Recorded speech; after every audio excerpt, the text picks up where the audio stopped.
আসসালামু আলাইকুম ওয়া রাহমাতুল্লাহি ওয়া বারাকাতুহু। আমাদের কাছে এ মা গোড়ালি মচকানো বা অ্যাঙ্কেল স্প্রেন নিয়ে আসে, সাথে অনেক বেশি চয়েনিং ছিল। তো আমরা প্রথমত এক্স-রে দিই। এক্স-রে দেওয়ার পর আমরা রোগ ইভ্যালুয়েট করে পরবর্তীতে আমরা মাকে এনশিওর করি যে না, মা আপনি সুস্থ হয়ে যাবেন। তারপর আমরা মাকে এটা এনশিওর করি যে মা আপনি পাবেন না, ইনশাল্লাহ আপনি সুস্থ হয়ে যাবেন। তারপর আমরা শর্ট লেগ ব্যাক স্ল্যাপ দিই। শর্ট লেগ ব্যাক স্ল্যাপ দিয়ে আমরা ট্রিটমেন্ট শুরু করি এবং আলহামদুলিল্লাহ আমাদের এই মা, আমরা যেভাবে বলেছি ওভাবে উনি সমস্ত নিয়ম কানুন পালন করেন। তারপর উনি পরিপূর্ণভাবে সুস্থ হয়ে আমাদের কাছে আসেন।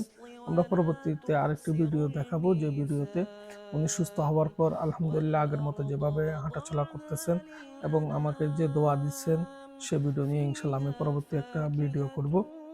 আমার মা, এই মা একজন হিন্দু ধর্ম পালনকারী। উনি যেভাবে আমাকে দোয়া দিয়েছে, আসলে একজন ডাক্তার হিসেবে এর চেয়ে প্রাপ্তি বড় কিছু আর থাকতে পারে না। অন্তর ঠান্ডা হয়ে গেছিল। ভিন্ন ধর্ম পালন করে কিন্তু যেভাবে যত সুন্দরভাবে একজন ডাক্তারের প্রতি সম্মান এবং ভালোবাসা, তার সাথে যে দোয়া করেছিল, আমার কাছে খুব ভালো লেগেছে। আমিও ওনার জন্য সবসময় দোয়া করি, উনি যেন সবসময় ভালো থাকে, সুস্থ থাকে। আসলে একজন ডাক্তার হিসাবে তখনই নিজেকে সফল মনে হয়, নিজের কাছে ভালো লাগে যখন নিজের রোগী পরিপূর্ণভাবে আল্লাহ তাআলার ইচ্ছে সুস্থ হয়ে যায় এবং রোগীরা আমাদের জন্য দোয়া করে। আমাদের এর থেকে বড় প্রাপ্তির আর কোনো কিছু হতে পারে না।